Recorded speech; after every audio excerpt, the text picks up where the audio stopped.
እግዚአብሔር ይመስገን ባለፉት ተከታታይ ሳምንታት ትምህርት ጀምረን ነበር ተከታታይ አሁን ግን አይኔ አየች የሚል አጀማመራችንን ታስታውሱ እንደሆነ እዚህ ትምህርት ተማርንና ይህ እንዴት ሊሆን ይችላል የሚል ጥያቄዎችን አነሳን በመጀመሪያ እርሱ ጌታችን ኢየሱስ ክርስቶስ ለሁሉ ሞተ ምክንያቱም ሁሉ በህይወት ያሉት ደግሞ ለራሳቸው ሳይሆን ለእርሱ እንዲኖሩ ነው የሚል ማለት ነው ጭራሽ በህይወት ያሉት ለራሳቸው በህይወት ሳይሆን ለሱ በህይወት ይኖራሉ የሚል ነው ከዛ ደግሞ የክርስቶስ ተከታዮች እነማን ናቸው ተብሎ ደግሞ ሲጠየቅ ራሳቸውን የካዱ ራስን ስለመካድ ተማርን እርሱን ደግሞ የሚከተሉ የሚል ተማርን በእርሱ የማያፍሩ የሚል ደግሞ ተማር መስቀላቸውን ተሸክመው የሚሄዱ የሚል ተማርን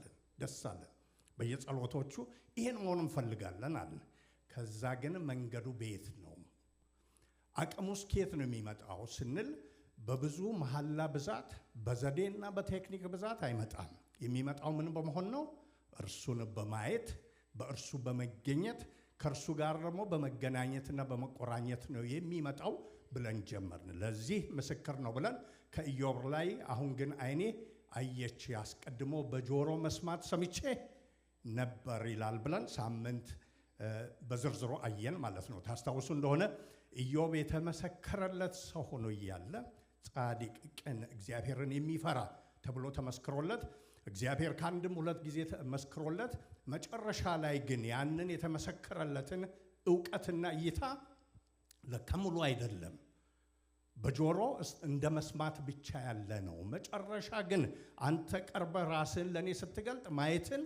አየሁ ስለዚህ ያኔ እጠይቀው ነበር ባገኘሁት ብዬ ያልኩትን ነገር ሁሉ አፍርና ራሴን እንቃለሁ እጸጸታለሁ ምክንያቱም አንተ ታላቅ ገናና የምታደርገው ነገር ሁሉ ቅን መንገድ ሁሉ የማይመረመር መሆኑን ተረድቻለሁና እኔ ዝቅላለሁ አንተ ከፍተል ዘንድ እንዳለ አየን ማለት ነው ድሮ የሰማውን ያየውን ወይም ደግሞ የሚያውቀውን ነገር አሁን ሲያየው ለካስ ምንም አልነበረችም ገና ላቀው ይገባል ገና በርሱ ደግሞ ልታወቅ ይገባል አለ ብለን ተነጋግረን ነበር ዛሬም ከዛ ነው የምንቀጥለው ግን ከዛ በኋላ ምን አለ ይሄ እግዚአብሔርን ማየት ማለት ምን ማለት ነው ብለን ጥቂት ነገሮችን አይተን ነበር ማለት ነው ስላይዶቹን ብታስተላልፉ ከኔ ጋር በፍቅር እንኖራለን ማለት ነው ይሄኛው ስለማይሰራ ስላይዶቹን ብታስተላልፉልኝ ወደ እግዚአብሔርን ማየት ምን ማለት ነው ወደሚለው ከዛ ወደሚቀጥለው በዚህ ነበር ያሳየኋችሁ ትንሽ እንደ አርኪቴክቸር ዲዛይን የበዛው ስለሆነ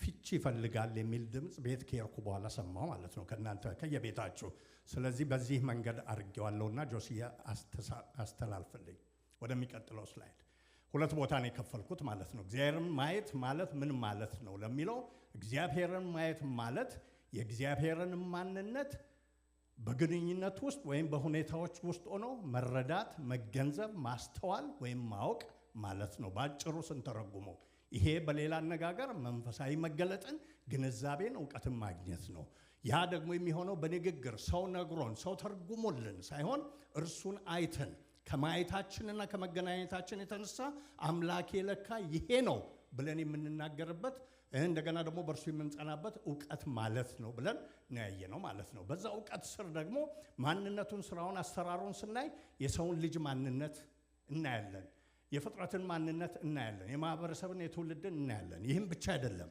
የራሳችንን ማንነት እናያለን ኢዮብ ምንድነው ያደረገው እግዚአብሔርን ሲያየው መልሶ ማንነትን ያየው ራሱን ያየው ራሴን እንቃለሁ ወራዳ ሰው ነኝ ትልቁ መነጽር ራስን ለማየት ጌታን ማየት ነው እርስ በርስ አንዳችን ከሌላችን ጋር ስንለካካ አንዳንድ የተሻልን ይመስለናልኛ ከጌታ ጋር ግን ስንለካካ አይተነው ምን ያህል እሱ ከፍ ያለ እኛ ደግሞ ዝቅ ያልን መሆናችንን እንረዳለን ይሄም ብቻ አይደለም የነገሮችን የሁኔታዎችን ምንነት አብጠርጥረን እናያለን ማስተዋልን ይሰጠናል እግዚአብሔርን ማየት በግንኙነት መካከል እግዚአብሔርን ማወቅ ያም ማለት ደግሞ መንፈሳዊ መገለጥን ማግኘት ማለት ነው በዛ ውስጥ ራስን ማወቅ አለ ፍጥረትን ማወቅ አለ እንደገና ደግሞ አሰራሩን አካሄዱን ማወቅ አለ ከዛ ቀጠልና ደግሞ እንዲህ ነው ያለው ቤት ነው መንገዱስ በምንድን ነው በምን መንገድ ነው የምናውቀው ወደሚቀጥለው እንሄዳለን ብለን ስንል ለያይተን አየን ማለት ነው የሚቀጥለው ስላይድ ላይ መነሻው ለዚህ መገለጥ ብዙውን ጊዜ እግዚአብሔር ራሱ ኢኒሼቲቭን ወስዶ ይገልጣል ማለት ነው። ብዙውን ጊዜ ለምሳሌ ወደ ደማስቆ ጳውሎስ ሲሄድ ሳኦል በነበረ ጊዜ እየፈለገው አልሄደም። ጌታ ሆይ የት ነህ? እባክህ ራስህን ግለጥልኝ አላለም። እሱን ሊቃወም ነው የሄደው። ሊቃወም በሄደበት ኢኒሼቲቭን እግዚአብሔር ወሰደና ምን አደረገ? ራሱን ገለጠለት። ጌታ የተባረከ ይሁን። ኢሳይያስ ምዕራፍ 6 ላይም ብትሄዱ እያገለገለ ነው፣ ግን አላሰበም። ሳያስብ በድንገት ረጅም በሆነው ከፍ ባለው ዙፋኑ ላይ ማንን አየ? እግዚአብሔርን። ኢኒሼቲቭን የወሰደ ማን ነው? እግዚአብሔር ማለት ነው። ብዙውን ጊዜ ኢኒሼቲቭን እርሱ ይወስዳል። በሌላ ጊዜ ደግሞ ጠይቀውት ደግሞ ማንነቱን ያዩአሉ። ለምሳሌ ሙሴን ሁለቱንም ተለማምዷል። በቁጥቋጦ እሳት ሲነድ ሲያየው አልለመነም። ሚዲያም ውስጥ ሆነው እሱ ዝም ብሎ በጎቹን ሲጠብቅ እግዚአብሔር ኢኒሼቲቭን ወሰደና እያነደደ ቁጥቋጦውን ሳይቃጠል አሳየው። ያችን ያየ ጣፈጠውና ከባህር ማዶ ሲደርስ ደግሞ እሱ ለመነው። ምን ብሎ? እባክህን ክብርህን አሳየኝ። ስለዚህ እግዚአብሔር ወዶ ራሱን ይገልጥልናል። እኛንም ደግሞ ያው ምን ብሎ ይጠራናል? እኔን ፈልጉ፣ እኔን እሹ ብሎ ይጠራናል። ያውም ዳዊት ፊቴን እሹ ባልክ ጊዜ ፊትህን እሻለሁ ብሎ እንደተናገረው። ስለዚህ ማን ጋር ይጀምራል ማን ጋር ይቀጥላልን ስሌቱን ትተን ሁሌ የኛ ዲስፖዚሽን ምን መሆን አለብን? መፈለግ፣ እሱን ፊቱን መፈለግ፣ ማንነቱን መፈለግ፣ ማየትን መለመን ማለት ነው። እንደዛ ስናደርግ በለመነው መንገድ ከለመነውም ውጪ ሆኖ ጌታ ራሱን ይገልጣል ብለን ያየ ነው ማለት ነው። ሌላው መገለጫ አውዱ ካንቴክስቱ ምንድን ነው? መካከል ነው ራሱን የሚገልጥልን እግዚአብሔር። ራሱም ኢኒሼቲቭን ወስዶ ይሁን እኛ ለምነ ነው ብለን ስናይ በጸሎት ውስጥ ሆነን ይገልጥልናል ራሱን ማለት ነው። እርሱን ለምነ ነው እንዲገልጥልን፣ ወይም ዝም ብለን ስለ ኑሯችን ስለ መንግስቱ እየጸለይን እያለን ራሱን ይገልጣል። ጸሎት አንድ አውድ ነው። በአምልኮ ውስጥ ሆነን ቅድም እንዳመለክ ነው ባዮ እያን ስንዘምር እኛ መዘመራችንን ብቻ ነው የምናስተውለው። በዛ ውስጥ ደግሞ ጌታ ማንነቱን ይገልጣል ማለት ነው። መታያ መንገድ ነው። በአገልግሎት ውስጥ በቤቱ ጉድ ባልን ቁጥር ያንን ጨምረን እዛ ላይ በተካን ቁጥር እግዚአብሔር ምን ያሳያል? ራሱን ያሳየናል፣ ክብሩን ያሳየናል። ኮንቴክስቱ እንደዛ ነው። በህብረት ውስጥ እርስ በርስ ህብረት ባደረግን ቁጥር አንዳችን ሌላችን በጎበኘን አንዳችን ሌላችን ምስክርነት በሰማን ጊዜ አብረን ደግሞ እንዲቆመን እርሱን ባመለክን ጊዜ በእንደዛ አይነት ነገሮች ውስጥ በህብረት እግዚአብሔር ራሱን ይገልጥልናል። በትግል በጥያቄ በመከራው ውስጥ እያለን እግዚአብሔር ራሱን ይገልጣል። ዮናስ በባህር ውስጥ ሆኖ እግዚአብሔር ገለጠለት። ሙሴ ቅድም እንዳልነው ህዝቡ እያጉረመረመ ሊወግረው በሚነሳ ጊዜ እግዚአብሔር በደመና በመካከል ወርዶ ራሱን ገለጠለት። በነገሮቻችን መካከል እግዚአብሔር ራሱን ይገልጣል። እንደገና እግዚአብሔር በመረጠው ሁኔታ በመረጠው ኮንቴክስት ውስጥ ይሄ ብቻ ነው ተብሎ የማይነገርለት አምላክ ራሱን ይገልጣል ማለት ነው። መነሻው ሁለቱም ነው፣ መገለጫው ብዙ ነው። ኮንቴክስቱ መገለጫው መንገድ በዚህ ውስጥ ሲመጣ አሁን በጸሎት ውስጥ በምን ራሱን የሚገልጥልን ብንል በመንፈሱ ሊሆን ይችላል፣ አብሮቱን በመስጠት ቃሉን ወደ ልባችን በማምጣት ሊሆን ይችላል፣ በራእይ ቪዥን ሰጥቶ ሊሆን ይችላል፣ በትንቢት ነገሮችን ሊገልጥ ይችላል፣ በህልም ሊገልጥ ይችላል፣ ወይም በፈለገው ከመረጠ አህያ ያለችም እንጂ እኛ ሰፈር ለበልዓም እንደገለጠው በአህያም ጭምር መንገዱን እሱ ነው የሚመርጠው ማለት ነው። በአምልኮ ውስጥ ሆነን በምን ይገልጣል? ከነዚህ በሁሉም ወይ በአንዱ። በአገልግሎት ውስጥ ሆነን በምን ይገልጣል? ከነዚህ በሁሉም ወይ በአንዱ። በህብረት ውስጥ እንደዚህ ይገልጣል ማለት ነው። የኛ ድርሻ ሁልጊዜ ምንድነው? አንተ ፊቴን እሹ ባልክ ጊዜ አቤቱ ፊትህን እሻለሁ፣ በቃ ገልጥላችኋለሁ ብሏል ማለት። በጎቼ ድምፄን ይሰማሉ ይከተሉኝማል ስላለ እኛ እየተከተልነው ድምፁን እየሰማን እፈልግሃለሁ ባልነው ቁጥር ጌታ ደግሞ አበንደንትሊ ከገመትነው ከጠየቅነው በላይ ራሱን ይገልጣል። ኢየሱስ ጌታ ነው። እንደዛ ባየን ቁጥር ደግሞ ቅድም ያልናቸው እነዚህ ነገሮች እንዴት ይሆናሉ ያልነው ዛሬ እንደምናየው በብልሃት በዘዴ 7 ስቴፕስ ብለናቸው ሳይሆን የምንሰራቸው ከመታየት ከመነጨ ብርታት የተነሳ እንሰራቸዋለን። ዳንኤል ላይ ምን ብሎ ነው የሚናገረው? እግዚአብሔርን አምላካቸውን የሚያውቁ ምን ይላሉ ይላል? ይበረታሉ ያደርጋሉ። ገብቷቸዋል። እሳት እየነደደ ስለሚያውቁት ይበረታሉ ያደርጋሉ። ኢየሱስ ጌታ ነው። እንደገና በአንበሳ ጉድጓድ እየተጣሉ ስለሚያውቁት ይበረታሉ ያደርጋሉ። ቆሎ እየበሉ ጥራጥሬ እየበሉ ያንን በልተን አንረክስም ብለው ያደርጋሉ ያከናውናሉ። ኢየሱስ ጌታ ነው። አያችሁ፣ የወንጌል የምስራችነቱ ይሄ ነው ትልቁ ነገር። ሰው ስላልቻለ እግዚአብሔር ችሏል። ማዳኑን ብቻ ሳይሆን መቀደሱንም ችሏል። ኢየሱስ ጌታ ነው። የመቀደሻው መንገድ የመሐላት አይደለም፣ ከእግዚአብሔር ጋር የመዋል ብዛት ነው። የዋለ ሁሉ ተቀድሷል፣ ተለይቷል። ነገሮችን ሁሉ ትቶ ወደ ትልቅ ሄዷል። ያልዋለ ግን ድሮ በታችኛው ከተማ እንደነበረ አትቅመስን እየዘረዘረ እቺን አየው አላየሁም፣ እቺን ነካው አልነካውም፣ ራይት ኤክስ እየሰጠ ይኖራል ማለት ነው። ያ የወንጌል መንገድ አይደለም። የወንጌል መንገድ ቅረቡ፣ ወደ እግዚአብሔር ቅረቡ፣ እርሱም ወደ እናንተ ይቀርባል። ኢየሱስ ጌታ ነው። የመቀራረብ የመገናኘት ነው ማለት ነው። ይህን ጨምረን እናያለን። ዛሬ ደግሞ ከያዕቆብ ሕይወት ከየት ወዴት እንደደረሰ ጥቂት ነገሮችን አንስተን እናያለን። ኢየሱስ ጌታ ነው። ዘፍጥረት ምዕራፍ 32 ላይ እናወጣለን። የምናውቀው ስፍራ ነው። እሱን በአንድ እጃችን ይዘን እንደገና ደግሞ ዘፍጥረት መጨረሻ ላይ ያሉትን አብረን እናነባለን ማለት ነው። ከዘፍጥረት መጨረሻ ላይ እንጀምር። ምዕራፍ 47 ሁለት እጅ የሰጠን ጌታ የተባረከ ይሁን። እንዲህ በሉ እስቲ፣ ሁለት እጅ የሰጠኝ ጌታ የተባረከ ይሁን። ዛሬም ስለሚሰሩ መግለጥ ስለሚችሉ የማይችሉበት ቀን እንደሚመጣ ታውቃላችሁ። ቀን አለ የማይችሉበት። ዛሬ ግን ይችላሉ። መነሳት ይችላሉ። ማመስገን ይችላሉ። መጽሐፉን መሸከም ይችላሉ። መግለጥም ይችላሉ። መግለጥም ይችላሉ። ኢየሱስ ጌታ ነው።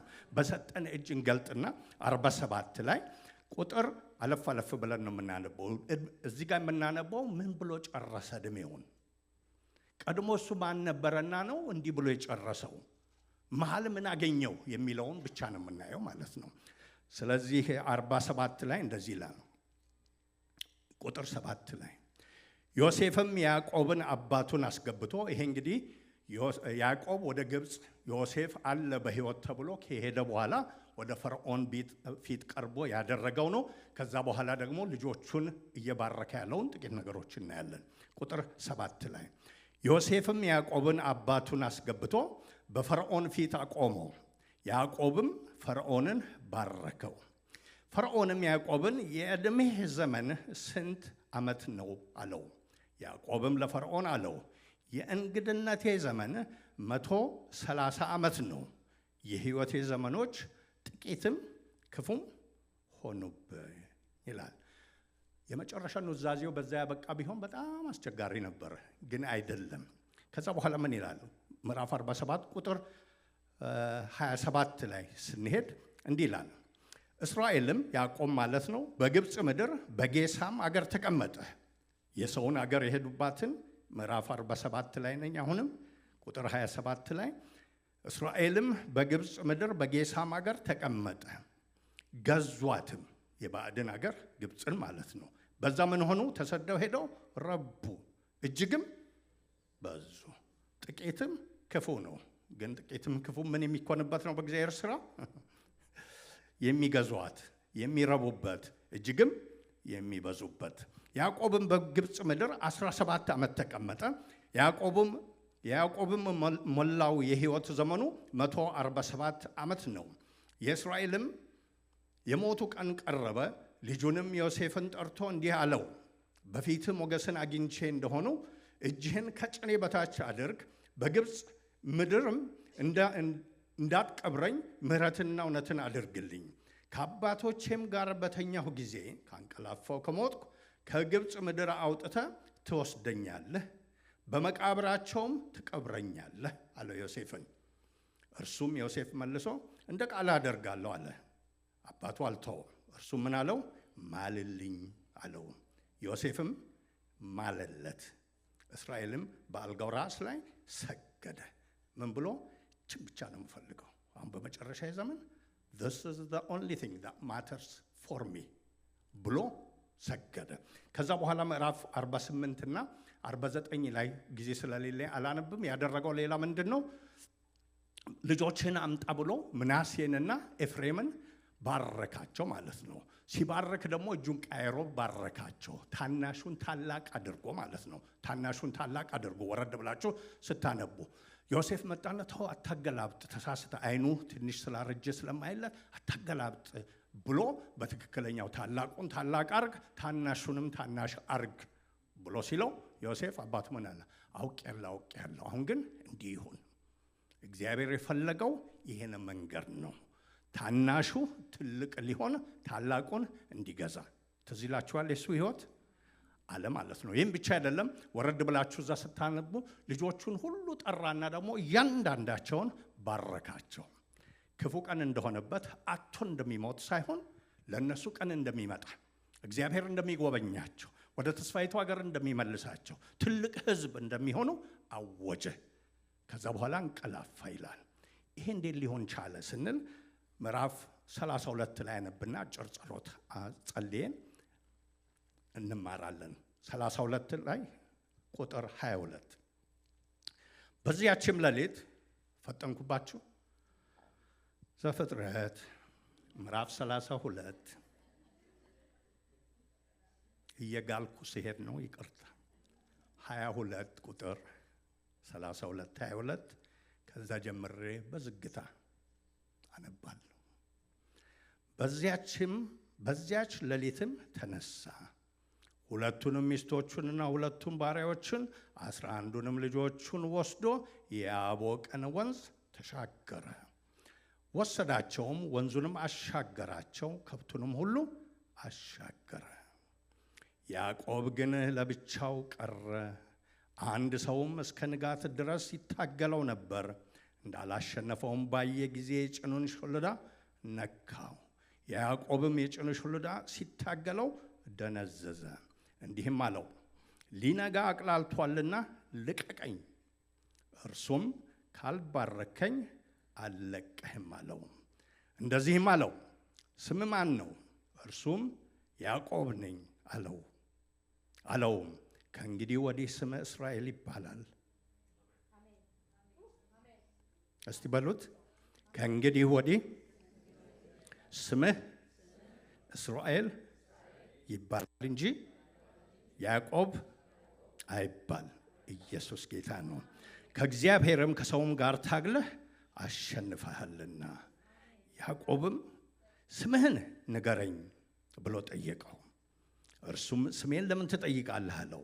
በዚያም ስፍራ ባረከው። ያዕቆብም እግዚአብሔርን ፊት ለፊት አየሁ፣ ሰውነቴም ድና ቀረች ሲል የዚያን ቦታ ስም ጲንኤል ብሎ ጠራው። ጲንኤልንም ሲያልፍ ፀሐይ ወጣችበት። ከመጨረሻው የያዕቆብ ሕይወት ቅድም ካነበብኩት ብንጀምር ያዕቆብ ሲጨርስ የነበረበት አውድ ብለን ብናይ በጣም አምሮ እንዲጨርስ ሊያደርግ የሚችለውን እውነታ የያዘ ነው። ቅድም ራሱን በቃሉ እንደገለጠው ምን ብሎ ገለጠ? ለፈርዖን ሲቀርብ የእንግድነት ዘመኔ አጭርም ነው፣ እንደገና ክፉ ነው፣ ጥቂትም ክፉ ነው። ከአባቶቼ ጋር ሲወዳደር ጥቂት ነው፣ እንደገና ደግሞ በመልካምነቱ ሲወዳደር ደግሞ ክፉ ሆኖብኛል ነው ያለው ማለት ነው። ክፉ ሆኖብኛል። ይህን ሲል የሚያስባቸው ነገሮች አሉ። እናንተም ከታሪኩ የምታውቁት ከተወለደ ጀምሮ የሄደባቸው መንገዶች፣ በኩርናም ፍለጋ የሄደበት መንገድ፣ እንደገናም ደግሞ በረከትን ፍለጋ የሄደበት መንገድ፣ ሀብትን ፍለጋ የሄደበት መንገድ፣ ምንም እንኳን እነዛን ነገሮች በሙሉ ሰብስቦም ቢያመጣለትም መጨረሻ ላይ በሄደበት መንገድ ብዙ ከፍሏል። ከፉብኝ የሚለው ያለፈባቸው ነገሮች ሁሉ ኮስት ነበራቸው ማለት ነው። በሱ ህይወት ላይ፣ በቤተሰቡ ላይ፣ እንደገና ደግሞ በኑሮው ላይ፣ አሁን ተመልሶ በሚመጣበት ሁሉ ላይ ዋጋ ያስከፈሉ ናቸው። አንዳንድ በረከቶች ፈልገናቸው የምንይዛቸው ልንይዛቸው እንችላለን። አት ሃይ ኮስት ደግሞ ይሆናሉ ማለት ነው። ገብቷችኋል? ባለፈው ስለ ስሌት እዚህ ያስተማረን ወንድም ሲያሳየን ነበር አይደል? አንዳንዴ እንደ ነጋዴ ስናሰላ ሄጄ የማገኘው በረከት ምን ያህል አስከፍሎኝ ነው፣ በተለይ ምድራዊውን በረከት ብሎ ማሰብ ያስፈልጋል። ያንን ብሎ እሱ አላሰበም። በየጊዜው ያችን ታርጌት ብቻ አድርጎ ይሄዳል። በኩርናን ይሄዳል። አታልየው ቦስት ምንድነው ኮስት የሚያደርገኝ ብሎ አያስብም። ወንድሜ ከጠገበው በኋላ ምስሩን ያጣውን ነገር ያስብና እኔን ይጠላኛል፣ ከወንድሜ ቀምቼ ነው የወሰድኩት፣ ይሄስ ጥሩ ይሆናል ብሎ አያስብም። ያሰበው የቷን ነው? አሁን ወንድሜ በረከት አለው፣ በረከቱን ከሱ ወስዳለሁ የሚለውን ብቻ አሰበ፣ ነጠቀ። ያ በወንድሙና በሱ መካከል ጠላትነት ያደረገው። ኋላ የሰው ሲናገር ሁለተኛ ጊዜ ባታለለው ጊዜ ሁለት ጊዜ እንዲያርጎኛል፣ አስቀድሞ እንዲያረገኝ፣ አሁን ደግሞ ልብ ውስጥ ነበረ ማለት ነው። ሁለተኛም ደግሞ የሁለተኛው አነሳሽነት ከእናቱም ቢመጣ እሱም ደግሞ ተጨምሮ በረከቱን የኤሳውን አባቱን ጭምር አታሎ ወሰደ ማለት እኮ እንደው በስሌቱ ስናስብ አባቱ እየባረከ ያለው በህሊናው አይቶ ማንን ነው? ኤሳውን አይደለም። በህሊናው አይቶ እየባረከ ያለው ያዕቆብን አይደለም፣ ኤሳውን ለሰው የተወረወረ በረከት ጨልፎ መሄድ ምን ማለት ነው? ያን ያህል ነው የሚፈልገው ማለት ነው። አት ኤኒ ኮስት ይሄን ነገር ማግኘት አለብኝ ካለ ያንን ያደርጋል። ለሱ እንኳን ተብሎ ያልወጣ ቢሆን ዘርፎ ይሄዳል። ወሰደ በረከቱን። ያው ይስሐቅ እንደተናገረው ኤሳው ከመጣ በኋላ ምን ብሎ ጠየቀው? ለኔ ያስቀረው የለም ብሎ ጠየቀው አይደል? ምንም ይቀር የለም አለው ማለት ነው። ወስዷል ጨርሶ ማለት ነው። ግን የወሰደው ጠቀመው ወይ ብለን ደግሞ ስንጠይቅ አልጠቀመውም። ልክ እንደዛ ከማለዳው በረከት ወሰርኩ ብሎ ቀና ባለበት ጊዜ እንደገና ሌላ ድምፅ መጣ። ምን የሚል? ወንድምህ ተቆጥቷል የሚል፣ ገለዋለሁ የሚል፣ አባቴ ብቻ ይሰናበት እንጂ ከዛ በኋላ አሰናብተዋለሁ የሚል። ከዛ ምን የሚል ድምፅ መጣ? ከእናቱ ቅድም በረከትን ዘርፎ ውሰድ ያለችው አሁን ደግሞ ምን አለችው? ሸሽተህ ሂድ፣ ከዚህ ከከነዓን ከተስፋው ምድር ርቀህ ሂድ። ኮስት አለው። እዛ ሄዶ ደግሞ የሆነውን ታውቃላችሁ። በላባ የተፈተነውን ታውቃላችሁ። ለሚስት 14 ዓመት የሰራውን ታውቃላችሁ። ሁሉ ያገኘው በረከት ከፍሎበት ነው፣ በመከራ ነው። ግን ሲያገኛቸው ጀምሮ የለፋባቸው ራሳቸው አልጠቀሙትም። ቤቱንና ቤተሰቡን አስቡ። ሊትራሊ የልጆቹ ስም ሚስቶቹ ቀን የሚነጋገሩባቸው ናቸው። ሮቤል፣ ስምዖን፣ ዮሴፍ ሲባባሉ ስድብ ነው ቤት ውስጥ ያለው ማለት ነው። ሊትራሊ ስድብ ነው። አንዷን ነው የምትሰድበው ማለት ነው። እዛ ቦታ በኋላ መሆን ትፈልጋላችሁ? እኔን ጌታው ማረኝ፣ አስወጣኝ ከዛ አይነት ነገር። በጣም ከባድ ነገር ነው ማለት ነው። አትርፏል፣ ሚስትም አግብቷል፣ ከፍሎም ሰብስቧል። ግን ቤቱ የምን እርሻ እንደምላችሁ ቃልም የለኝም ማለት ነው። በቃ እየጥል እሱ እየዳኘ እነሱ እየተጣሉ እየተወራወሩ በስም ምናምን እያሉ መጨረሻ ያ ቅናት በዛ መንገድ የተከለው ልጁን እስከ መሸጥ ድረስ ደግሞ በሰው አሰራር ያደረሰው ነገር ነው። ስለዚህ እዚህ ጋር ፈርዖን ፊት ቀርቦ በአይነ ህሊናው ሲመዝን ነገሩን 130 ዓመት ነው። ሲተመን አጭር ነው። አጭር ብቻ ቢሆን ባልከፋ፣ ግን ክፉም ነው። ዋጋ የከፈልኩባቸው። በኩርናውን ወሰርኩ፣ ዋጋ ከፈልኩበት። በረከትን ወሰርኩ፣ ዋጋ ከፈልኩበት። ሚስት አገባው፣ በእያንዳንዱ ዋጋ ከፈልኩበት። ክፉ ናቸው። ግን የሚገርመው እንደዛ ብሎ ጠቅሎ አልተውም። ቅድም እንዳነበብኩላችሁ እዛ ምድር ላይ እግዚአብሔር ወደ ግብፅም ሄድ እኔም ደግሞ አብሬ ወርዳለሁ በዛም ባረካለሁ ያለው፣ በዛ እየባረካቸው እየበዙ ሲመጡ አሁን ነገሩ ሁሉ ክፉና ጥቂት ካለበት ተሻግሮ ምንም አይጀመረ፣ የሚቀጥለውም አይጀመረና 3-4 ነገሮችን አደረገ። በመጀመሪያ ዮሴፍን ጠራና እዚህ እንዳትቀብረኝ፣ ስትቀብረኝ የተቀበረኝ አባቶች የተቀበሩበት ወስደ ቀበረኝ አለ። በምን ያህል ኢንቴንሲቲ እንደፈለገው ደግሞ ሲገልጥ ምን አለው? ታው ቀብረሃለሁ ሲለው በዛ አልተወውም። ምን አለው? ማልልኝ። ይሄ ከባድ ነገር ነው። እንዳትረሳ ማልልኝ፣ ሐሳብህን እንዳትቀይር ማልልኝ፣ ከዚህ ውጭ እንዳታደርግ ማልልኝ። ልጁን የሚወደውም ማለት ነው። ልጁም ማለለት። እዛ ብቻ አልተወም። ኤፍሬምና ምናሴን ከባረከ በኋላ እንደገና ወሰዱኛል። ልጆቹን ከባረከ በኋላ እንደገና ወሰዱኛል። It's very important for me። ሲጨርስ የምጨርሰው፣ ሳስብ የማስበው፣ ቅድም ያልኳቸውን የሰረኩትን አምታትቼ የወሰርኩትን በኩርና አይደለም፣ አታልዬም የወሰርኩትን በረከት አይደለም፣ እንደገና ተፋጅቼም አግብቼ ያፈራሁትን ቤተሰብ አይደለም። ልክ ስጨርስ የማስበውና የምፈልገው የትኛውን ነው?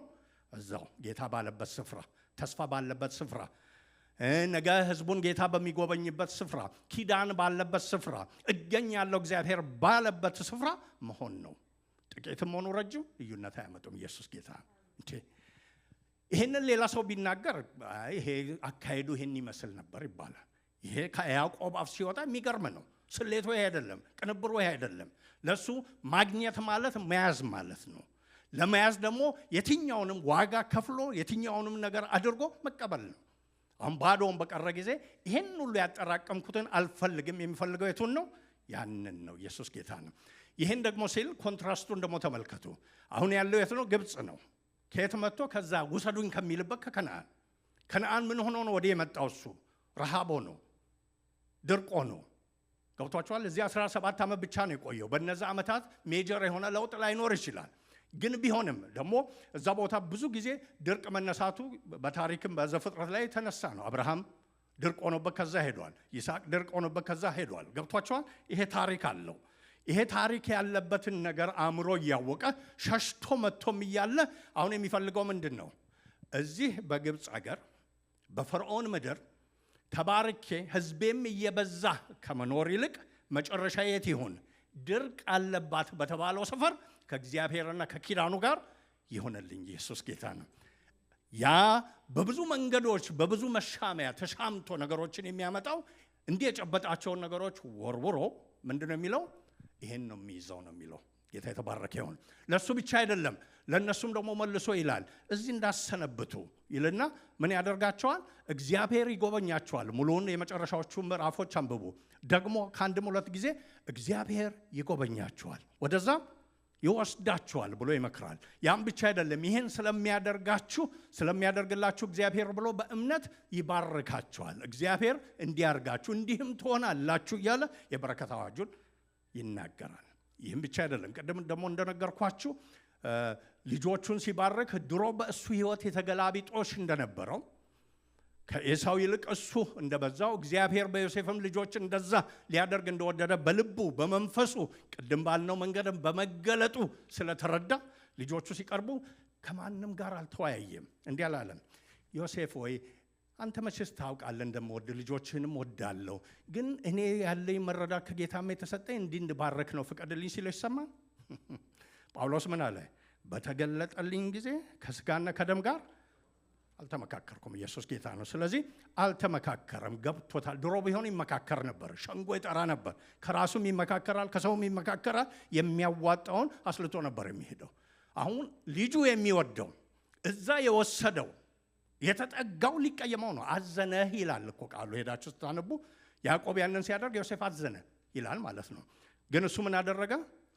ታናሹ ታላቅ ይሆናል የሚለውን በረከት ከእግዚአብሔር የሆነውን እርሱ ያየውን እኔ ልቀይረው የማልችለውን የማይገባኝን ብቻ ነው የማደርገው ብሎ ባረከው። መጥቶ ስህተት ነው እንኳን ብሎ አዙር እጄን ሲለው አይደለም አውቄ ነው የማደርገው። መሆን የሚገባው እኔ እንዳልኩት አንተም እንደፈለግከው ሳይሆን እግዚአብሔር እንደፈለገው ብቻ ነው። ሕይወቱን በዚህ ጨረሰ። ጥቂት እና ክፉ ግን ምን የሚመኝባት ትልቅ ነገሮችን፣ በመንፈሳዊ እይታ ትልቅ ነገሮችን ከእግዚአብሔር ኪዳን ጋር ከሕዝቡ ጋር ነገ ስሙ ከሚጠራበት ጋር እኔ ብቻ ሳልሆን እናንተም እዛ የሰበሰብኳቸው ሁሉ ስመዝናቸው አሁን ላይ ሳያቸው ባዶ የቱን የተሻለው በሱ አስቀድሞ የነገረኝ እኔም ደግሞ ፈጽምበት የተሻለ ነው አለ ማለት ነው። ይህ ሁሉ ከየት መጣ ስንል ከኋላዬ ከእናንተ ፊት ቻርታ ያላችሁ አይደል? በነዛ መሰላል በሚመስለው ሁሉ እግዚአብሔር እየተከታተለ ማንነቱን ይገልጥለት ነበር።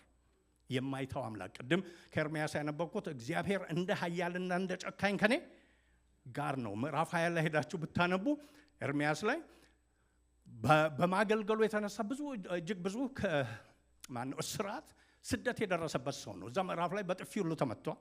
ያ ብቻ አይደለም፣ ታስሯል። ከዚህ የተነሳ በጣም አዝኖ ያሰረውን የመታው ላይ ሁሉ ትንቢት ካመጣ በኋላ ወደ እግዚአብሔር ተመልሶ አታለልከኝ እኔም ተታለልኩልህ ብሎ ከተናገረ በኋላ ግን ወደ መንፈሱ ሲመለስ ምን ይላል? እነዛ እንደዛ ያደረጉት የሚሆኑትን ካወቀ በኋላ ይሄ ሁሉ ሆኖ እግዚአብሔር ግን ከኔ ጋር እንደምንድን ነው? እንደ ኃያልና እንደ ጨካኝ ነው። ላይተወኝ፣ ላይርቀኝ፣ ይዞኝ ሊመራ የላከኝ ቦታ አብሮኝ ሊገኝ ነው እንዳለው ያዕቆብ ጋር ይሄን ሁሉ ቅድም ያልኩትን የመዝረፉ ነገር፣ የማታለሉ ነገር፣ የብልጠቱ ነገር ዛሬ ከብዙ 2500 ዓመታት በኋላ ሁሉ ስንነጋገር እንዴ የምንልባቸው በሕይወቱ እያለ ጌታ ለአንድም ደቂቃ አልተውም። ኢየሱስ ጌታ ለአንድም ደቂቃ ከእንትኑ ጀምረን ብንሄድ እዚህ ጋር ብዙ ወር ይሻልኛል ለማየት በሽሽቱ ቤቴል ላይ ተገናኝቶ እሱ ጸሎት ላይ አይደለም ያለው፣ ሽሽት ላይ ነው። አምልጪ ነፍሴ፣ ሁለት ነገር አግኝተሻል። two good things። አንዱ ምንድን ነው? በኩርናን በእጅሽ ጨብጠሻል። ሁለተኛ ምን አግኝተሻል? በረከትን በኪስሽ አድርገሻል። አሁን ደግሞ የት ነው የምትሄጂው? ወደ ላባ ወደ አጎቴ ቤት ነው የሚሄደው። እዛ ደግሞ የማደርገውን እኔ አውቃለሁ እያለ ነው የሚሄደው ማለት ነው። ምንም እንኳ እየራቀ ብሄድ ብዙ አለኝ ብሎ ነው የሚሄደው ማለት ነው። እግዚአብሔር ግን አሁን ያልካቸው የቆጠርካቸው ብዙም አይደሉም፣ ምንም አይሰሩልህም። ይልቁንም ማን አለህ? እኔ ያለሁ ብሎ ተገለጠለት። ታስታውሱ እንደሆነ በመሰላል መላእክቶች ሲወጡና ሲገቡ ያየው በዛ ነው። እሱ ሲጸልይ አይደለም የምናየው። እባክህን ወደዚህ ሊሄድ ነውና ጠብቀኝ፣ ምራኝ፣ ደግፈኝ አይደለም የሚለው። ሽው ሽው ነው የሚለው ማለት ሽው ሽው። እግዚአብሔር ግን ሽው ሽውታ የትም አያደርስም ብሎ ተገናኘው። በዛ ቦታ ቃል ኪዳኑ ለአብርሃም የሰጠውን ሰጥቶ አብሬ ሄዳለሁ፣ በዛ ቦታ ባርክሃለሁ፣ ወደዚህ ምድር ደግሞ መልሼ አመጣሃለሁ አለ። እሱም ቦታ ይህን ቤቴል ብሎ ጠራው። ወደዛ ሄደ። በላባም ቤት ተቀምጦ እነዛን ዓመታት ሁሉ ሰፈር ሲያደርግ አንደኛ እግዚአብሔር ባረከው፣ ነገሩን ሁሉ አበዛለት። ይህም ብቻ አይደለም፣ ላባ እንዳይነካው ተጠነቀቀለት። ባታለለው ቁጥር የእግዚአብሔር በጎነት በያዕቆብ ላይ በዝቶ በዛ እስከምን ድረስ አንድ ቀን እግዚአብሔር ማለዳ ተነስቶ ከዚህ ተነስተህ ሂድ፣ ወደ መጣህበት ተመለስ፣ በመንገድ እጠብቅሃለሁ፣ በዛም ደግሞ ባረካለሁ ብሎ እስከመለሰበት ድረስ ማለት ነው። ስለዚህ በዛም ተገለጠለት። ከዛ ቀጥሎ ደግሞ ሲመጣ ኤሳውን እየፈራ ሲመጣ ያው ከፊት ለፊት እንደምታዩት በማሃናይም በሚባል ቦታ እንደገና መላእክቱን ምንም አልጠየቀም ያዕቆብ ማለት ዝም ብሎ ነው ሄደው። አሁን ኤሳው ምን ያደርገኛል፣ እንዴት ላታለው፣ እንዴት ልለፈው እያለ ስሌቱን ነው የሚሰራው። ስሌቱን እሱ የሚያየው ማን ነው? ኤሳው ያለውን ጀግንነቱን፣ ታላቅነቱን መጥቶ ሊያደርግበት የሚችለውን በእጁም ደግሞ ያዘውን ያህል። እግዚአብሔር ደግሞ እነሱን አትይ ብሎ ምን አሳየው? ሰራዊት አሳየው አይደል? ሰራዊትን አሳየው። ሲነቃ በእውነት እግዚአብሔር ሰራዊት አለ። ግን ያየው ሰራዊት ልቡን ደግፎለት አሁንም ለውጥ አላመጣም።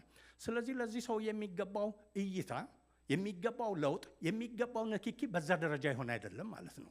something great, something beyond his experience የሆነ ነገር ይገባው ነበር ማለት ነው። ስለዚህ የተገናኙ መሃል ላይ የምታዩት በያቦቅ ሸለቆ በጲንኤል በተባለ ቦታ ተገኙ። ወደዛ ከመመለሴ በፊት ከዛም በኋላ በሴኬም ተገልጦለታል፣ እንደገና በቤቴል ተገልጦለታል፣ ወደ ግብፅ ሲሄድም ተገልጦለታል። እቺ ግን እንደ ፈልክረም የሆነች አንከር ናት። መሃል የተገለጠለን መገለጥ ከኋላም በሆኑት የለም፣ ከፊትም የሆኑት የለም። የያዕቆብን ማንነት ፐርማነንትሊ ቪዚብል በሆነ መንገድ የቀየረው ያ ቦታ ነው። ስሙ ምን የሚባል? ጲንኤል የሚባል ቦታ። ጌታ ለኛም እንደዛ ይገለጥልን። ልክ መካከለኛ የሆነች ወዲያም ስንል ነገራችንን የምትቀርጽ፣ ነገራችንን የምትመራ፣ ነገራችንን የምታስተካክል፣ ወደሱ ሐሳብ የምታስገባ፣ የኛ ሐሳብና የሱ ሐሳብ አንድ ላይ ተጣጣሙ እንዲሆን የሚያደርግ መገለጥ፣ መገናኘት ለኛም ጌታ ያደርግልን። በጴንኤል ምን ሆነ ስንል ብዙ ነገሮች ሆነዋል። ቶሎ እናያለን። ጆሲዬ ወደሚቀጥለው ብትወስደን በመጀመሪያ ጴንኤል የምን ስፍራ ነው ብንል ትርጉሙ ወደ ኋላ እነግራችኋለሁ። ለብቻ ከጌታ ጋር መሆኛ ስፍራ ነው። ለብቻ በል ውስጥ ከጌታ ጋር መሆኛ ስፍራ ነው። አዎ እዚህ ቦታ ቁጥር 22 ላይ ሄዳችሁ ቅድም ያነበብኩትን ታስታውሱ እንደሆነ ወንድሙን ስለፈራ አሁንም እሱ ይሄን ሁሉ መገለጥ እስካሁን እስከ ጴንኤል ያለውን ቢያይም ስሌት ላይ ነው። ዘዴው እሱ ነው።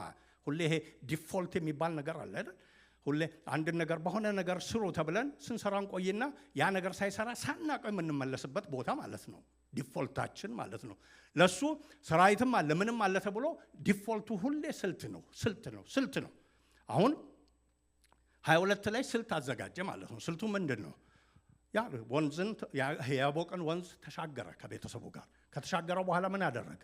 ሁሉን ላክ አሻገረና ማለት ነው። ስልቱ ምንድን ነው? ከላይም እንደነገረው እየቀነሰ በግሩፕ አርጎ በላከ ቁጥር ሰውየው መጥቶ ሲፈጅ አንዱ ላይ ቁጣው እየበረደ እሱ ጋር ሲደርስ ምን ይሆናል? ይቅርታ ተላብሶ ይደርሳል የሚል ስሜት ያለውን ዘደኛ ነው ሁሌም ማለት ነው። ግን ላከና ምን ሆነ? እነሱን ከላከ በኋላ ብቻውን መለመላውን ቀረ ማለት ነው። ኢየሱስ ጌታ ነው። አሁን የሚቆጥረው በረከት የለውም። አያችሁ፣ የተዋጋላቸውን ሁሉ የሆነባቸውን በረከቶች ሁሉ ወደ ሰደደ፣ ለብቻ ሰደደ። እሱ አሁን ከምን ጋር ነው ያለው? እናቱ የወለደችው ፕሮባብሊ ጨርቅ የለበሰ ብቻውን ነው ማለት ነው። ያ ለሱም ተመቸው፣ ለጌታም ተመቸው። የጌታ ቃል ሲናገር ምን ይላል? አባብላታለሁ፣ ወደ ምድረ በዳም አመጣታለሁ፣ ወስዳታለሁ፣ ለልቧ ምን አደርጋለሁ? እናገራለሁ። አያችሁ፣ ከዚህ በፊት ብዙ ቅድም ያሳየኋችሁ መገለጥ ሁሉ አለው። ማየትን አይቷል። ልብ ውስጥ ግን የገባው ኢምንት ነው። በጣም ኢምንት ነው። በጣም የሚገርመው ቤቴል ላይ መጀመሪያ ሲሄድ እግዚአብሔር በተገናኘው ጊዜ በእውነት አንተ አምላኬ ትሆናለህ፣ ምን ብታደርግ፣ አብረህም ብትሄድ፣ በዛ ብትጠብቀኝ፣ መልሰህ እዚህ ብታመጣኝ፣ በዚህ ቦታ ሰግድልሃለሁ፣ አንተም አምላኬ ትሆናለህ አለ። ጌታ ቀጥሎ ከኤሳው ሁሉ አስመልጦ ሲያደርስ ወደ ቤቴል ሄደ። እንደሱ ሴኬም ላይ ነው ተቀመጠው ሰውዬው። ሁሌ የማይለይ ነው። በረከቶቹና እሱ አይለያዩም ማለት ነው። አሁን ግን ተለያይተው ብቻውን አገኘው ማለት ነው። ሊያነጋግረው በኩርና የሰበሰበውም ቤተሰብም የለም። እኔናማ ያዕቆብ ብቻ። ኢየሱስ ጌታ ነው። ብቻውን አገኘው። ብቻውን ሲያገኘው ቅድም ያነበብኩት ውስጥ ያለውን ሁሉ ስምህ ማን ነው? ማን ትባላለህ? የሚለውን ሁሉ አስለፍልፎ አናገረው። ያ ንግግሩ ውስጥ ያዕቆብ የራሱንም ተረዳ፣ እግዚአብሔርም ስለሱ የሚናገረውን አፉን ከፍቶ የሚጠብቅበት ጊዜ ነው። ጌታ የተባረከ ይሁን። ስለዚህ ጴኒኤል ለመቀየር ምክንያት የሆነበት አንዱ ምክንያት፣ እግዚአብሔርንም ፊት ለፊት ለማየት ምክንያት የሆነበት አንዱ ምክንያት ያዕቆብ የሚቆጥረው ነገር በሌለበት፣ የሚደገፈው በሌለበት፣ የሚያስበው በሌለበት፣ ተስፋ የሚያደርገው በሌለበት፣ ወይም ደግሞ እዚህ በእኛ ዘመን እንደምንለው አእምሮውን ክላውድ የሚያደርግ ነገር በሌለበት፣ ጭንቅ በያዘበት፣ ምጥ በያዘበት ቦታ ብቻውን አገኘው። ጴኒኤል ለብቻ ከእግዚአብሔር ጋር መገናኛ ስፍራ ነው። ኢየሱስ ጌታ ነው። ጌታ በሕይወታችን እንደዛ ሆኖ በሚመጣበት ጊዜ፣ እስካሁን በተለያዩ ጊዜ መጥቶ ሊሆን ይችላል። ያደረገውን፣ የተናገረውን፣ የነካንን፣ የመራንን ስፍራ አንረሳም። ብቻችንን አግኝቶናልና፣ ብቻችንን አነጋግሮናልና፣ ብቻችንን መርቶናልና፣ ብቻችንን ደግሞ እጃችንን ይዞ አሳይቶናልና፣ ደግፎ ማለት ነው። ያዕቆብም በዚህ ቦታ ሲጨርስ በእውነት እግዚአብሔርን ፊት ለፊት አየሁት፣ ሰውነቴም ድና ቀረች እንዲል ያስቻለው ምንድን ነው? ብቻውን መገናኘት ነው። ጌታን ማየት በተለየ ሁኔታ፣ በደመቀ ሁኔታ፣ ከፍ ባለ ሁኔታ፣ ሕይወትን በሚቀይር አይነት ሁኔታ ከፈለግን ከግሳንግሱ ውጭ ሆነን አጀንዳ ሳይኖር፣ ብዙ ጊዜ ስንቀርብ ያው ሁሌ ነው ጥሪያችንን የምናስበው፣ ጸሎታችን ይህን ጨምረህ ይህን አስተካክለ፣ ዋን ሞር ቲንግ ብቻ ነው ጧት ማታም ደግሞ ቱ ሞር ቲንግስ አይደል ይዘን የምንሄደው። እነዛ ሳይኖሩ እኔ አሁን የምፈልገው ሌላ ግራም ቀኝም አይደለም። የምፈልገው ሲምፕሊ አንተን ነው። እንደሚገባኝ አድርገህ ንገረኝ፣ እንደሚገባኝ አድርገህ አሳየኝ፣ እንደሚገባኝ አድርገህ ምራኝ። ብቻ ያ ነው ማለት ነው። አሁን በዚህ ቦታ ኤኒቲንግ ያዕቆብ ቢባል ጆሮ የተከፈተ ልቡም የተከፈተ ነው ማለት ነው። ከዚህ በፊትስ ኧረ ምንም አይሰማም። 7 ጊዜ ተገልጧል እኮ ተገልጦ አሜን ብሎ መሰዊያ ይሰራና ወደሚቀጥለው ደግሞ ይሄዳል ማለት ነው። አሜን ብሎ መሰዊያ ይሰራና ወደሚቀጥለው ይሄዳል። አሁን የለም። የምትለውን ሁሉ እሰማሃለሁ፣ የምትናገረውን አደምጣለሁ፣ የምትልከኝ ቦታ ሁሉ መሄድ እፈልጋለሁ፣ ቴል ሚ የሚልበት ቦታ ነው። ጌታ እንደዛ ያርግልን። በሽውሽውታ እዚህ መተን ባጨበጨብነው ብቻ፣ የሆነ ጊዜ በግሩፕ ባደረግነው ብቻ፣ እንደገና በልምድ ደግሞ እንዲህና እንዲያ ባደረግነው ብቻ ድሮ ያንን ቆጥሮ ልጅነታችንን አይቶ መንፈሳዊ ልጅነታችንን ጌታ አድርጎ ሊሆን ይችላል። ግን እየቆጠርን ስንሄድ ከፍ ያለ ነገር ይፈልጋል ጌታ። ለብቻ የሆነ ነገር ይፈልጋል። ባለፉት ጊዜያት እዚህ ስንነጋገር በተደጋጋሚ 12 ደቀ መዛሙርት እያሉት፣ ብዙዎች ደቀ መዛሙርት እያሉት 12ቱን ብቻ ለምን ሰበሰበ ጌታ? ከ12ቱ ደግሞ 3ቱን ለምን ሰበሰበ? ከ3ቱ ደግሞ አንዱን ወደ ደረቱ ለምን አስጠጋ? ገብቷቸዋል። በዛ ደረጃ ነው ግንኙነትም የሚጠብቀው ማለት ነው። እኛ በጅምላው መሆን እንፈልጋለን።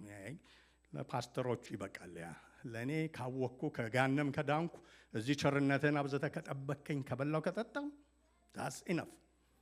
ለዛ ግን የተጠራ አንድም የለም በጌታ። እዛ ቆሮንቶስ ላይ ምዕራፍ 5 ላይ 2ኛ ቆሮንቶስ ላይ ሲናገር አንዱ ለሁሉ ሞተ። ለምን ሞተ? አገልጋዮቹ ለእርሱ እንዲኖሩ ይላል እንዴ? አይደለም። በሕይወት የሚኖሩት ሁሉ ለእነርሱ ለሞተውና ለተነሳው ለራሳቸው መኖር ትተው ለእርሱ እንዲኖሩ ይላል። ሁሉም የሞተላቸው ይላል ማለት። ያ እንዴት ይገኛል ቢባል ከሁሉ ነገር ርቆ አንተን ብቻ፣ ማንነትህን ብቻ፣ ሙሴ እንዳለው ክብርህን ብቻ፣ አሰራርህን ብቻ አላቅም። ይሄና ይሄ ነው ብዬ ድክቴት አላደርግህም። ሙሴ ባየውም አሳየኝ አልልህም። ዛሬ በማየው ያዕቆብን መንገድ አልልህም። አንተ ምረጥ መንገዱን፣ ጊዜውንም አንተ ምረጥ።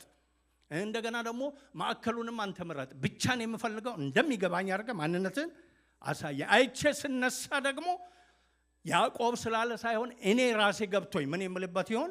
እግዚአብሔርን ፊት ለፊት አይቼዋለሁ። ሰውነቴ ሁለንተናዬ ድና ቀረች በምልበት አግኘኝ።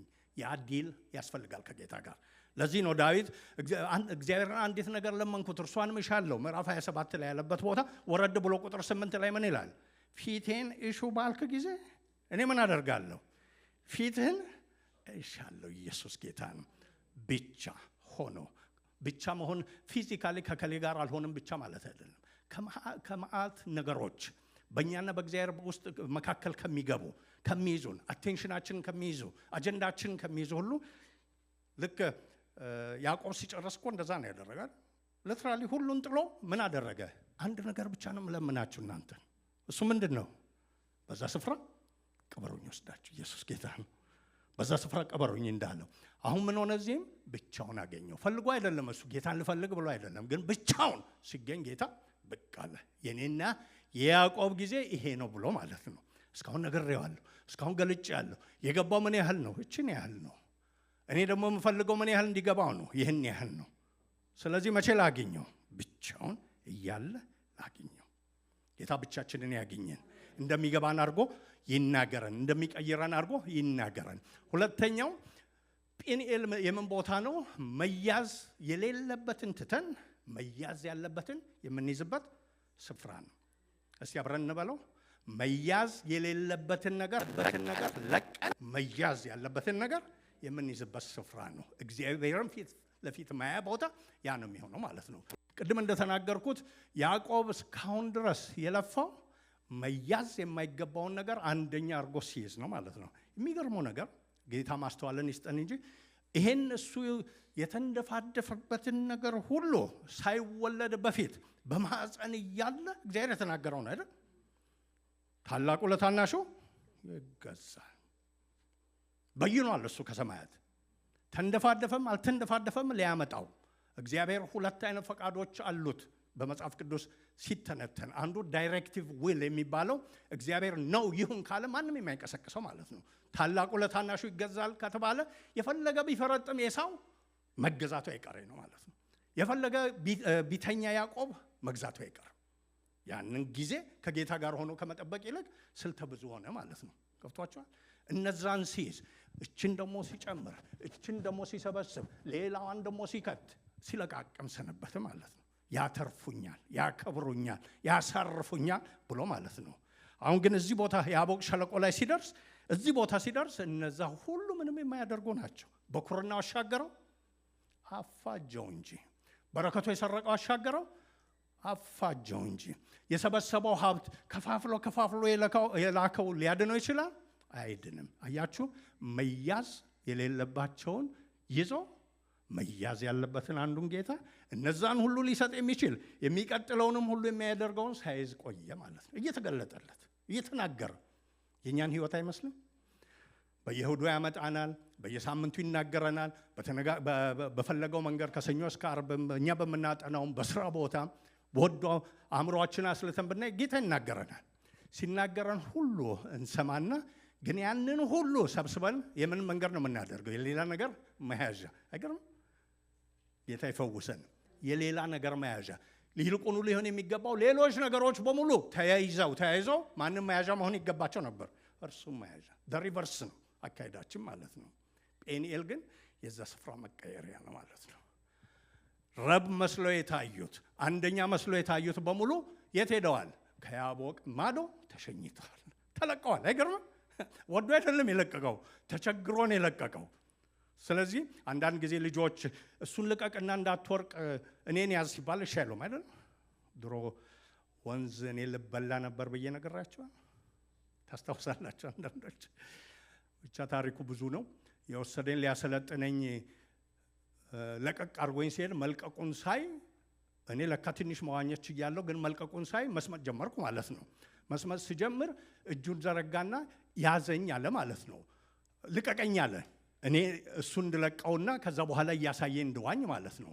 እኔ መልቀቁን ትቼ ሰውየውን አንገቱ ላይ ተጠምጥሜ አብረን ገባም ማለት ነው። ዛሬ ሳልሰብክ ቀር ነበር በዛው ብሄር ኖሮ ማለት ነው። መልቀቅ የሚገባኝን ብለቅ ሌሎች ሁሉ መጥተዋል። እሱን ተውና እኛን ያዝ፣ ይህን እንጨት ያዝ ሁሉ ቢሎ አልለቅም፣ የወሰደኝ እሱ ነው። ያዕቆብም አልለቅም ባይ ነው ማለት ነው። እችን በኩርናዬን ምስር ሸጬ ያገኘሁት ሞታታለሁ። በረከቷን ያደረኩትን ሚስት ተዋግቼ አሸንፌ ያመጣሁትን ከላባ አለቃትም።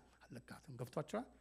ጌታ ደግሞ በሰማይ ተቀምጦ እሱ ይስቃል። በምድር ያሉ ነገስታት በሚሉት የሚለው መዝሙር 2 ላይ እንደሚለው እየሳቀበት ትለቃታለህ። የምለቅባትን ቦታ አለ። እሷም ደግሞ የት ናት? ያቦቅ ሸለቆ ትባላለች። ኋላ ምን ተብላ ትጠራለች? ጴንኤል ተብላ ትጠራለች። የግዱን ለቀቀ።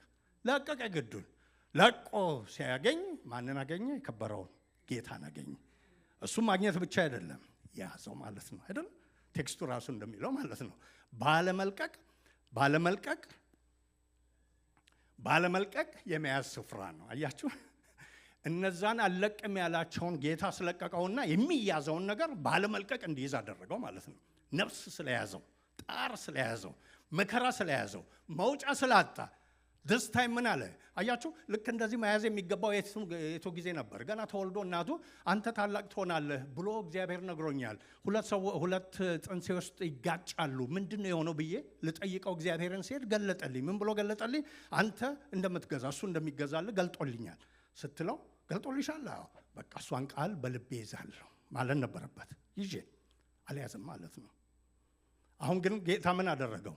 እነዛን ይሆኑኛል ያልከውን ነገሮች ሁሉ ትለቅና መያዝ ያለበትን ትይዛለህ አለው ማለት ነው።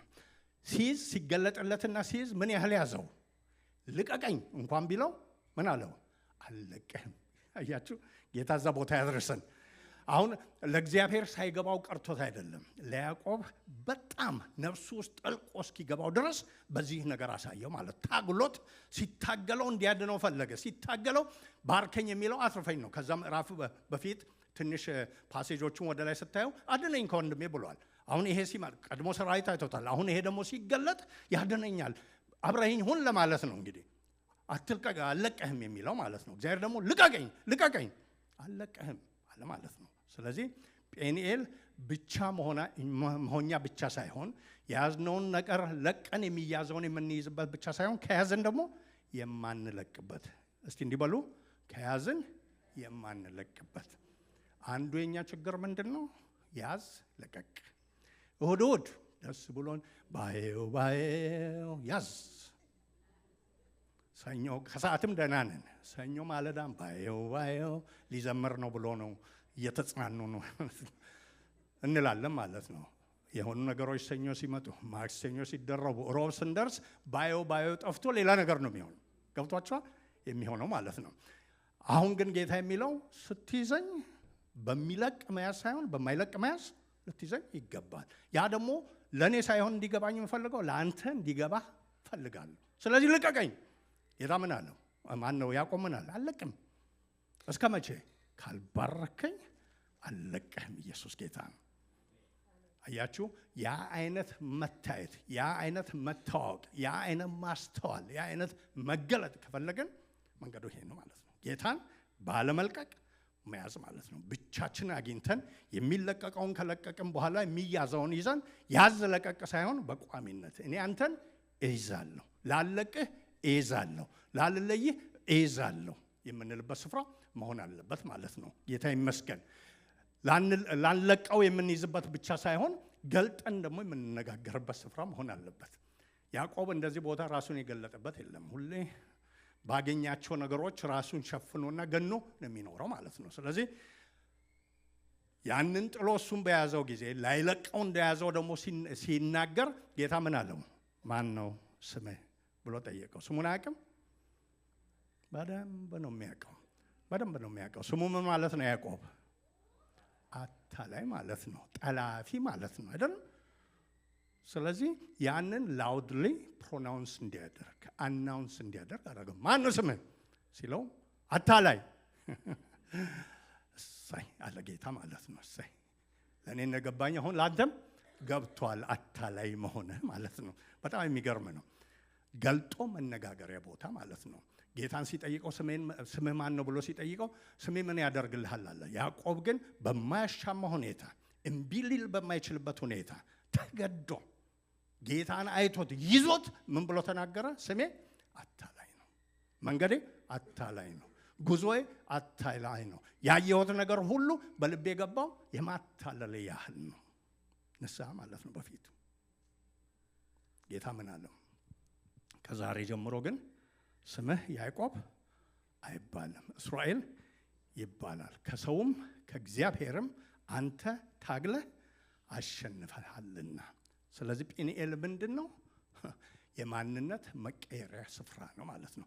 ኦርደሮቹን ይሁ ለብቻውን ስናገኘው የያዝነውን ለቀን መያዝ የሌለባቸውን መያዝ ያለበትን ስንይዝ፣ ይሄ ብቻ አይደለም። ያንን የያዝነው ደግሞ ባለመልቀቅ ሲሆን፣ ባለመልቀቅ ይዘነው ደግሞ እንደ ሞተ ሰው ምንድነው በድን ሳንሆን ለጌታ ራሳችን ገልጠን እነሆኝ መርምረኝ፣ ዳዊት ይላል አይደል? ፈትነኝ እወቅ ውስጤን መርምር እንደሚለው እነሆኝ ምንም ሽፍንፍን የሌለው እንደምንም ብቻ ብዬችን አስደርጌ ሄዳለሁ። አንዳንድ ቦታ ገብታችሁ ጉዳዩን ብቻ ሰውየው እንኳን ጉዳዩን የሚፈጽምላችሁን ሰውዬ ፊቱን እንኳን ልብ ሳትሉ ጉዳይ ብቻ አስፈጽማችሁ ሄዳችሁበት ጊዜ አለ።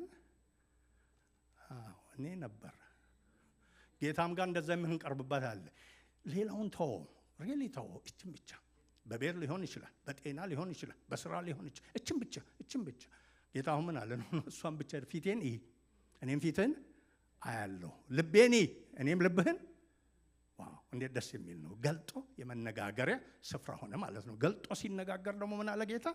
አሁን በሽታውን ላልደበቀ ምን ይገኛል? መድኃኒት ይገኛል። አታላይ ነኝ ሲለው ከዛሬ በኋላ አታላይ አትሆንም፣ ይልቁንም ምን ትሆናለህ? እስራኤል ትሆናለህ። እነዚህ የሁለት ቃላቶች ጥርቅም ናቸው። እስራኤል ኤል እግዚአብሔር ነው። ኢስራ ወይም ይስራ የሚለው ታጋይ ማለት ነው፣ ይዞ የማይለቅ ማለት ነው። ስለዚህ እዛ ቦታ እግዚአብሔር ምን አለው? አንተ ከሰው ጋር ቅድም ያገኘሃቸውን በረከት ብቻ ለመያዝ የምትታገል ሳይሆን ከእግዚአብሔርም ጋር የምትታገል ነህ። ስለዚህ ስም እስራኤል ሲሆን ከእግዚአብሔር ጋር የታገለ ነው አሁን የሚለው ማለት ነው። ገብቷቸዋል? እስካሁን ያለው በአታላይነቱ ከሰው ብቻ ታግሎ ያሸነፈበትን ነው የሚያሳየው። ዛሬ ግን የፈለግከው ሰውን ብቻ አይደለም የፈለግከው ማንን ነው? እግዚአብሔርን። ምን ያህል ነው እግዚአብሔርን የፈለግከው? ፈልገህ እስከማትለቀው ድረስ፣ ይዘህ እስከማትለየው ድረስ ነው። ለማስታወሻ ማንነት ከዛሬ ጀምሮ ምን ይባላል? ከሰው ብቻ ታግሎ ያሸነፈ ሳይሆን ከእግዚአብሔርም ጋር ኢንካውንተር ፈልጎ፣ እሱነቱን ፈልጎ፣ ግርማውን ፈልጎ ታግሎ ያሸነፈ። ዋው ኢየሱስ ጌታ ነው። በኤ ፕላስ ሰጠው ማለት ነው። ኤ ፕላስ አድርጎ ሰጠው፣ ማንነቱን ቀየረለት። ይህም ብቻ አይደለም፣ የማንነት መቀየሪያ ቦታ ብቻ ሳይሆን ምንድነው የሚለው? የሚዛን መቀየሪያ ስፍራ ነው። ለውጡ ደግሞ እዛው ታየ። በጣም የሚገርመው ስሙ ተቀይሮ እስራኤል ብቻ መሆኑ አይደለም።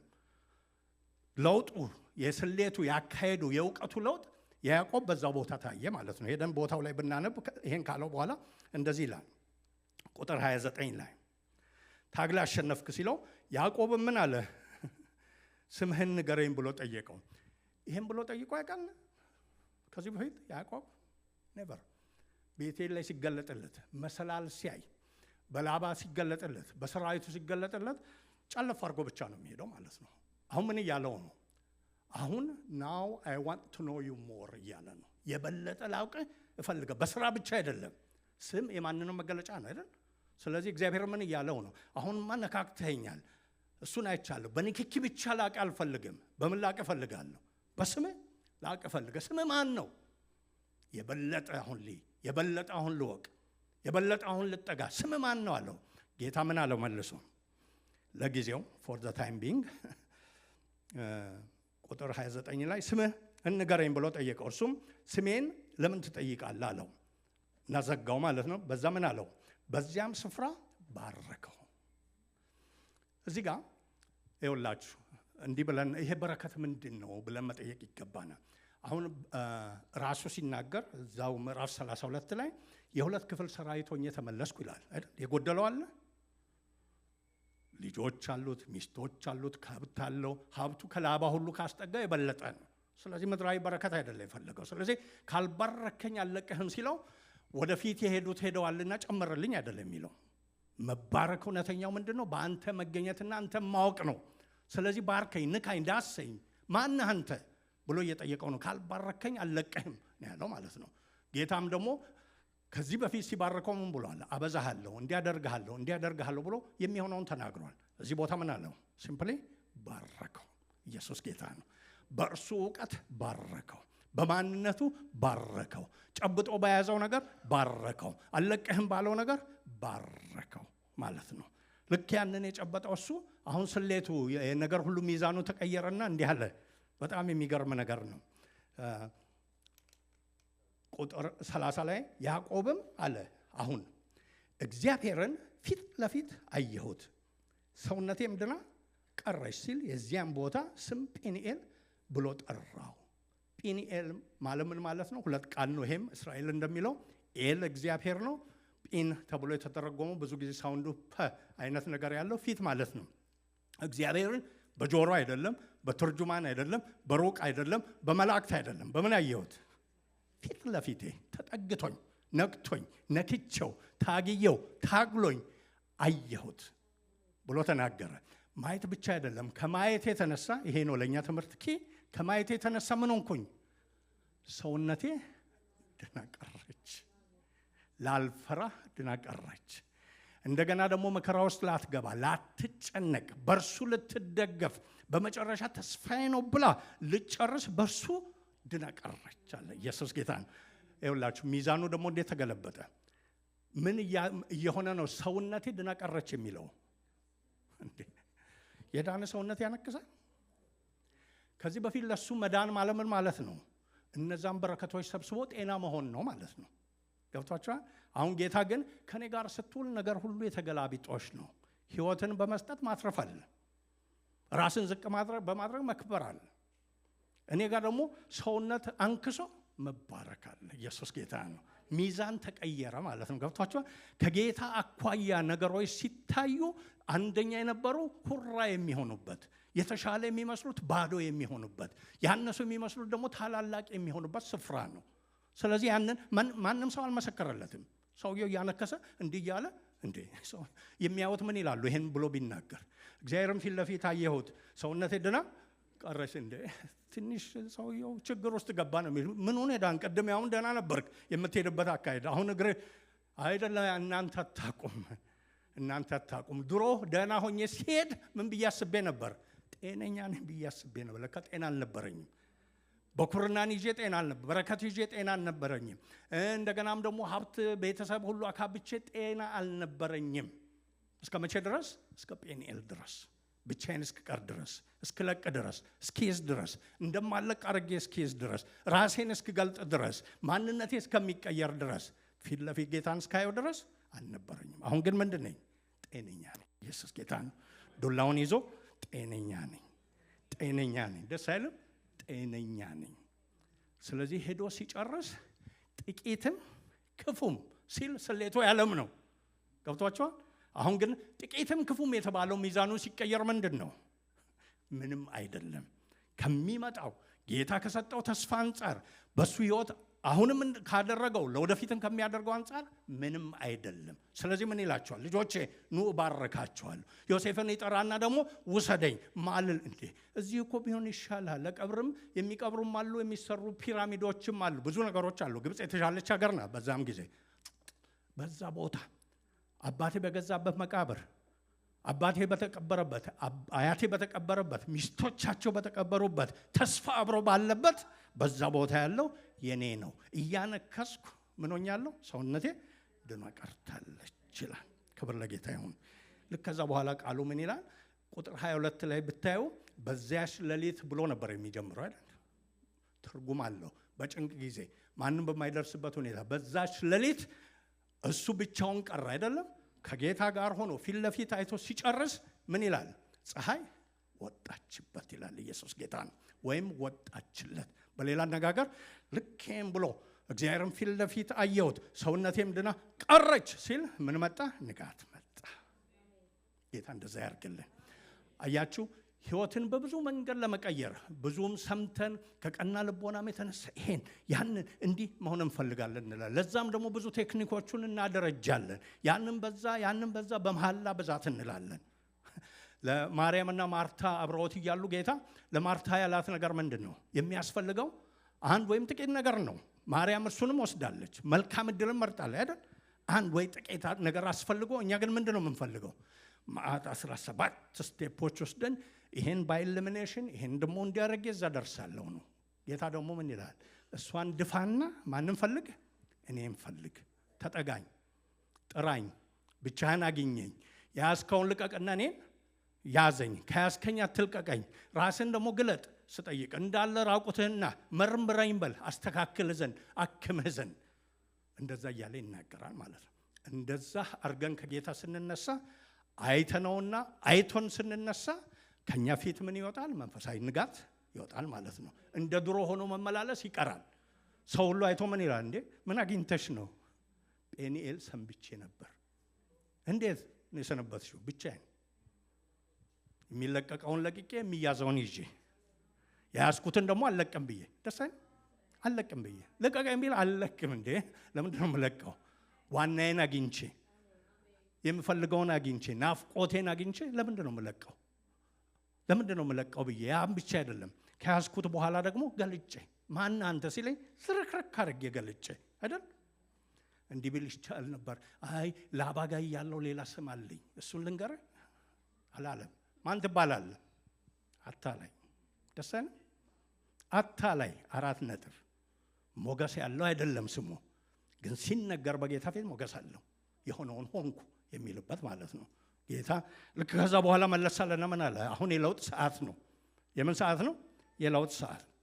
ብቻን ስላገኘኸኝ፣ ትተህ ስላገኘኸኝ፣ ላለመልቀቅ ስላገኘኸኝ፣ ገልጠህ ስላገኘኸኝ አሁን የለውጥ ሰዓት ነው። አታላይ አትባል። ማን ትባላለህ?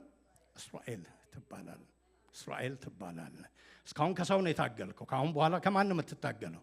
ከእግዚአብሔር ነው የምትታገለው። ፖዚቲቭሊ ማለት ነው። ይሄ ማለት ኢንካውንተር ፈልጎ ማለት ነው። መሆን እፈልጋለሁ፣ አልለቅም፣ ሄዳለሁ፣ አትሄድም። ነገ አይሆንም፣ ዛሬ ነው ከጌታ ጋር ማለት ነው። ከሰው ጋር ታጋይ ነህ። ደሰን እንደዛ ስትሆን ሚዛንህን ገለብጣለሁ አይደል? ስምህን ብቻ ማንነትህን ብቻ ሳይሆን እይታ ሁሉ የተሻለ ይሆናል። አንክሰሃል፣ ግን የከበረ ነገር ታያለህ። የጠፋ ነገር ውስጥ ደግሞ የቆመ ነገር ታያለህ። ይህንን እንመርጣለን። ክብር ለአምላካችን ይሁን። ቆመን እንጸልያለን። ጴኒኤል እንዲሆንልን። ጴኒኤል እግዚአብሔርን ማያ ስፍራ፣ እግዚአብሔርን መገናኛ ስፍራ፣ የሚረባን ነገር መያዣ ስፍራ